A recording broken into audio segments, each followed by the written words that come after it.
अस्सलाम वालेकुम मेरे मोहतरम अजीज़ दोस्तों, कैसे हो आप? उम्मीद करता हूँ आप सब अच्छे होंगे। हमारे सीरतुन नबी सल्लल्लाहु अलैहि वसल्लम में एपिसोड 4 तक आपने जाना कि प्यारे नबी मोहम्मद मुस्तफ़ा सल्लल्लाहु अलैहि वसल्लम गारे हीरा में मौजूद थे और वहाँ पर उनकी मुलाकात अल्लाह के फरिश्ते जिब्रील अलैहिस्सलाम से हुई।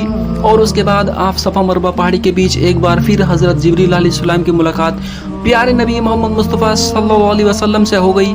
यह सारे वाक़ये आपने अपनी बीबी हज़रत खदीजा को बताए। तो इस एपिसोड में हम जानेंगे कि अल्लाह के नबी हज़रत मोहम्मद सल्लल्लाहु अलैहि वसल्लम की शादी हज़रत खदीजा से कैसे हुई और उनकी कितनी औलादें हुई। तो दोस्तों आप अपना प्यार इसी तरह से बनाए रखना, वीडियो को लाइक करते रहो, शेयर करते रहो, और अगर अभी तक आपने हमारे चैनल को सब्सक्राइब नहीं किया है तो चैनल को भी सब्सक्राइब कर दो यार। हज़रत मोहम्मद सल्लल्लाहु अलैहि वसल्लम एक मुद्दत से तन्हाई में रहना पसंद करने लगे थे। ज़्यादातर हीरा के घर में वक्त गुजारते, अब तो घर न आते। ऐसा लगता था गोया हुजूर सल्लल्लाहु अलैहि वसल्लम को दुनिया से नफरत हो गई है। हुजूर बचपन में अपने चचा अबू तालिब के साथ मुल्क शाम जाया करते थे और वहाँ पे तिजारत करते थे। जवानी में हज़रत खदीजा की तिजारत का माल ले जाते थे। आप सच्चे और अमानतदार थे। कारोबार में मामला इतना साफ रखते थे कि किसी को भी किसी किस्म की शिकायत ना होती, सब खुश रहते। जो एक बार आप सल्लल्लाहु अलैहि वसल्लम से मामला कर ले आपके अखलाक का कायल हो जाता। सिर्फ मक्का ही नहीं, यमन, बसरा, मुल्क शाम के मुल्क में भी जहाँ जहाँ आप तशरीफ़ ले गए, जिन जिन लोगों से आपने मामला किया सब आपकी तारीफ़ करते। अक्सर लोग आपके साथ तिजारत करते, आप पूरी ईमानदारी से माल बेचते और पूरी कीमत मालिक को दे देते। इससे आपकी सच्चाई, ईमानदारी, दयानतदारी, अच्छी अखलाक की आम शोहरत हो गई। ये शोहरत इतनी बड़ी कि दुनिया ने आपको अमीन ताजिर का लक़ब दे दिया।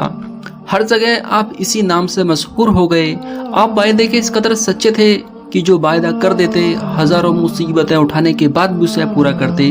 आपकी दयानतदारी पर लोगों को इतना भरोसा था कि नकद रुपयों के अलावा कीमती चीज़ें भी आपके पास अमानत रख जाते थे और जब ज़रूरत पड़ती तो ले जाते थे। हर चीज़ अपनी असल शक्ल में मिलती थी। आपकी इस दयानतदारी और अमानतदारी की शोहरत आम हो गई।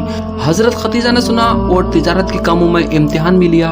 आप सल्लल्लाहु अलैहि वसल्लम के अच्छे अखलाक, पाकबाजी, शराफत, दयानत, बेअमानत और शराफत का उन पर ऐसा असर हुआ कि खुद नफिया नाम की औरत के ज़रिए शादी का पैगाम भेज दिया। हज़रत खदीजा बिनते खुवैलिद बहुत शरीफ खातून थी। उनका ख़ानदानी सिलसिला 5वीं पीढ़ी से हुजूर सल्लल्लाहु अलैहि वसल्लम के ख़ानदान से मिलता है। वह बेवा थी, बहुत शरीफ और पाकीज़ा अखलाक थी। लोग उनको ताहिरा के नाम से याद करते थे।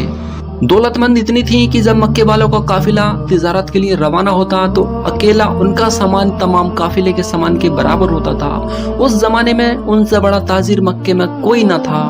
जब उन्होंने निकाह का पैगाम दिया तो हुजूर सल्लल्लाहु अलैहि वसल्लम ने अपने चचा अबू तालिब से मशवरा करके उसको मंजूर कर लिया। चुनांचे निकाह हो गया।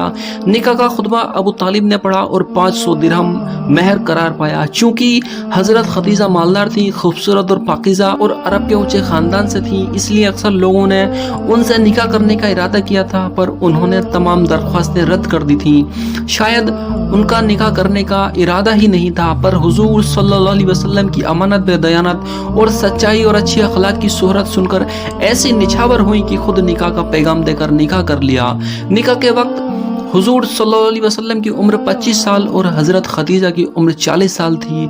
हज़रत खदीजा से आपके 2 लड़के कासिम और ताहिर पैदा हुए और उनका बचपन में ही इंतकाल हो गया। कासिम इस हद तक बड़े हो गए थे कि सवारी वगैरह पर सवार हो सकते थे। कासिम की वजह से आपका लक़ब अबुल कासिम मशहूर हुआ।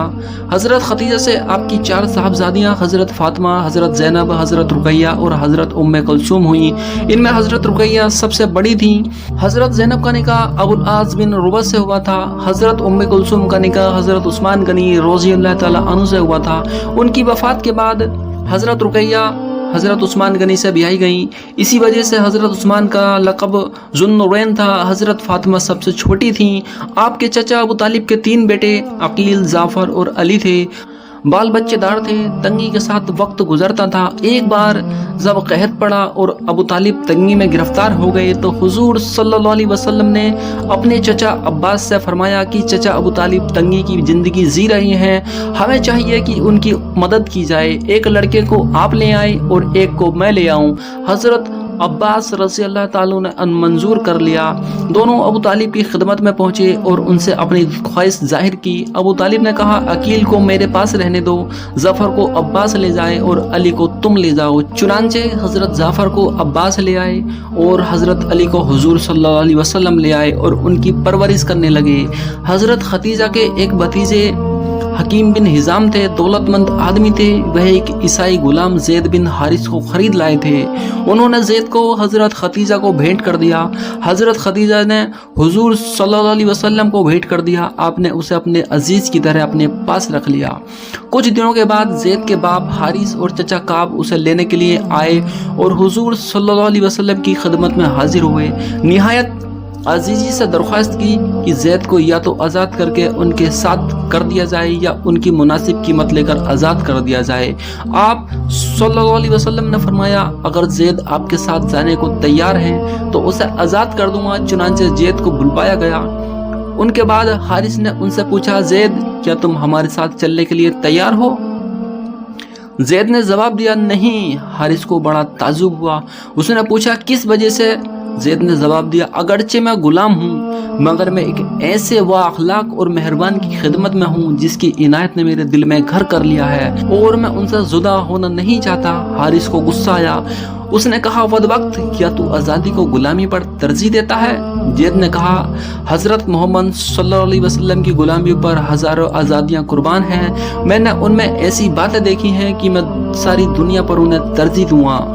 हारिस और उसके चाचा काब ने बहुत समझाया पर वह किसी तरह वहां से जाने पर राजी ना हुए।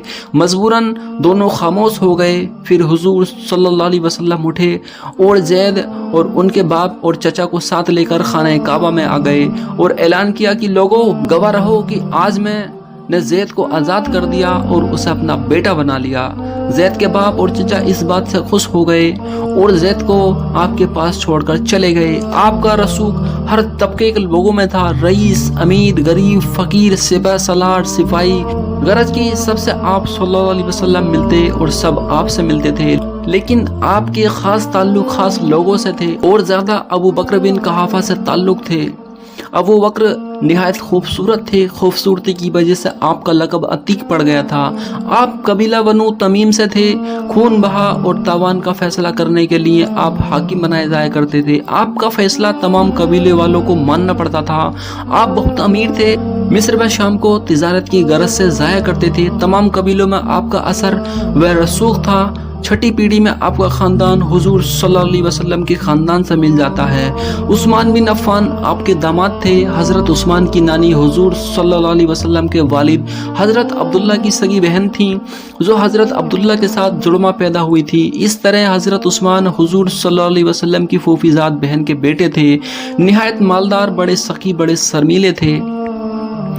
आपसे भी हुजूर सल्लल्लाहु अलैहि वसल्लम के खास ताल्लुकात थे। इनके अलावा अबू सुफियान, खालिद, अबू जहल, शुएब वगैरह से भी ताल्लुकात थे। हर कबीले का हर आदमी आपको इज्जत की नज़रों से देखता था। अक्सर लोग आपसी लड़ाई के वक्त आपको हकम करार देते थे, आपके फैसले को मानते थे। लेकिन जब से आप हीरा की गुफा में ज़्यादा वक्त गुजारने लगे थे उस वक्त से आपने लोगों से मिलना जुलना छोड़ दिया था और जब से आप पर वही आनी शुरू हुई तो आप चुपचाप और खामोश रहने लगे थे। हज़रत खदीजा को आपकी खामोशी की बड़ी चिंता हो गई थी। किसी काम में दिल नहीं लगता था। हुजूर सल्लल्लाहु अलैहि वसल्लम खामोश बैठे थे कि हज़रत अली आ गए। हज़रत अली आप ही के पास रहते थे। उम्र में बहुत छोटे थे। खामोश देखकर उन्हें कुछ कहने की हिम्मत न हुई। शाम तक हुजूर सल्लल्लाहु अलैहि वसल्लम ऐसे ही बैठे रहे। रात को खाना खाकर आराम किया। इसके बाद वही आती है।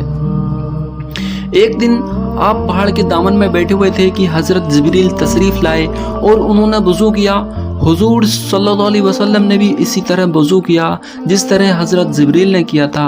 फिर हज़रत जिब्रील ने नमाज़ पढ़ी। उस दिन से हुजूर नमाज़ पढ़ने लगे। आप तन्हा नमाज़ पढ़ते थे।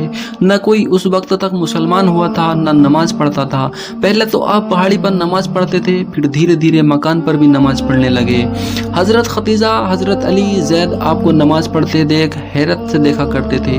वही के आने का सिलसिला जारी रहा। एक वही में आया और तुमको जो हुक्म दिया गया है खोल कर कह दो। आप रब के इस हुक्म को सुनकर परेशान हो गए।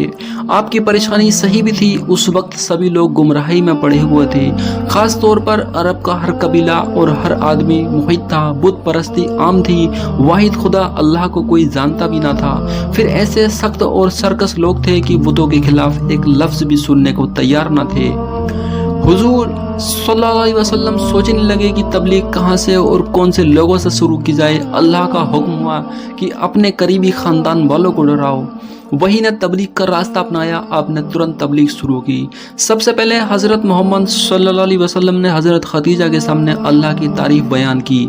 हज़रत खदीजा बुतों की पूजा करती थी, मगर वह बरका से सुन चुकी थी कि हुजूर सल्लल्लाहु अलैहि वसल्लम पैगंबर हो जाएं तो अजब नहीं है। फ़ौरन ईमान ले आई। कुफ्र व शिर्क से तौबा करके मुसलमान हो गईं। हुजूर सल्लल्लाहु अलैहि वसल्लम को उनके मुसलमान होने पर बहुत खुशी हुई। हुजूर सल्लल्लाहु अलैहि वसल्लम तन्हा नमाज पढ़ा करते थे। अब हज़रत खदीजा के साथ मिलकर नमाज पढ़ने लगे। एक दिन हुजूर सल्लल्लाहु अलैहि वसल्लम और हज़रत खदीजा नमाज पढ़ रहे थे कि हज़रत अली आ गए। उस वक्त आपको सख्त ताज्जुब हुआ, अगरचे आप पहले भी हुजूर सल्लल्लाहु अलैहि वसल्लम को नमाज पहले भी पढ़ते देख चुके थे, लेकिन हज़रत खदीजा को कभी ना देखा था। जब वह नमाज से फारिग हुए तो आपने हुजूर सल्लल्लाहु अलैहि वसल्लम से पूछा, आप दोनों क्या कर रहे हैं? हुजूर सल्लल्लाहु अलैहि वसल्लम ने फरमाया, नमाज पढ़ रहे हैं। आपने हैरान होकर कहा, नमाज? लेकिन सजदा बुतों को किया जाता है और आपके सामने कोई बुत ना था। हुजूर ने फरमाया, बुतों को नहीं पूछते बल्कि खुदा अल्लाह को पूछते हैं। हज़रत अली ये सुनकर हैरान रह गए। अली ने कहा, यह तो अजीब बात है, मैंने पहले कभी नहीं सुनी। हुजूर ने फरमाया, अली मैं खुदा का रसूल हूँ, खुदा का पैगाम मुझ पर उतरता है, आओ तुम भी दीन हक में दाखिल हो जाओ। हज़रत अली ने कहा, मुझे सोचने दीजिए। हुजूर ने फरमाया, ए अली, अगर तुम इसे कबूल कर लो तो रात तक उसे छिपाना ताकि खुदा तुम्हारे दीन में ईमान डाल दे। हज़रत अली ने इस बात का इकरार कर लिया। जब रात गुजरी तो हज़रत अली हुजूर सल्लल्लाहु अलैहि वसल्लम के पास आए और कहा, मैं अब खुदा के दीन में दाखिल होना चाहता हूँ। हुजूर सल्लल्लाहु अलैहि वसल्लम ने तुरंत कलिमा पढ़कर मुसलमान कर लिया और हिदायत दी, अभी अपने इस्लाम को किसी पर जाहिर न करें। हुजूर सल्लल्लाहु अलैहि वसल्लम चाहते थे कि धीरे धीरे कुछ लोग मुसलमान हो जाएं, तब एलानिया तबलीग करें, और हुक्म भी यही आया कि पहले घर वालों को खुदा से डराओ। एक दिन आप सल्लल्लाहु अलैहि वसल्लम बैठे थे कि हज़रत अबू बकर आए। जब वे बैठ चुके तो हुजूर ने फरमाया, अबू बकर तुम मुझे क्या समझते हो? हज़रत अबू बकर ने कहा, बहुत नेक और वा अखलाक। तो हुजूर ने फरमाया, सच्चा भी? तो आपने कहा, हाँ सच्चा भी, मैंने कभी गलत बात कहते हुए आपको न सुना। अगर मैं ये कहूँ कि मैं खुदा का रसूल हूँ और मुझ पर वही उतरती है तो तुम यकीन करते हो? बेशक यकीन करूँगा। तो हुजूर ने कहा, अच्छा सुनो, मुझ पर वही उतरती है, मैं खुदा का पैगंबर हूँ और खुदा का हुक्म है कि गैर अल्लाह की पूजा छोड़ दो, उसी को पूजो जिसने तुमको पैदा किया है और जिसके हाथ में फना और बका है। हज़रत अबू बकर ने कहा, मैं उस अल्लाह पर ईमान लाया। आपको ये सुनकर बेहद खुशी हुई और हज़रत अबू बकर को सीने से लगा लिया। थोड़ी देर बाद हज़रत अबू बकर रज़ी अल्लाह ताला अन्हु चले गए। कुछ दिनों के बाद आप सल्लल्लाहु अलैहि वसल्लम ने ज़ैद से कहा, ज़ैद मैं अल्लाह का रसूल हूँ, उसके भेजे दीन का प्रचार करता हूँ, तुम भी अल्लाह के दीन में दाखिल हो जाओ। ज़ैद बोले, मेरे मालिक, मैं आपको खूब अच्छी तरह जानता हूँ, इसलिए मुझे आपकी बातों में ज़रा भी शक नहीं है, आप मुझे मुसलमान कर लें। हुजूर सल्लल्लाहु अलैहि वसल्लम ने ज़ैद को भी मुसलमान कर लिया। अब बहुत ही करीबी 3 लोग हुजूर सल्लल्लाहु अलैहि वसल्लम पर ईमान ला चुके थे। दीन की तबलीग का काम बड़ी राजदारी, खामोशी और चुपके चुपके शुरू हुआ, लेकिन यह बात छिपने वाली कब थी? धीरे धीरे लोगों को मालूम होने लगा।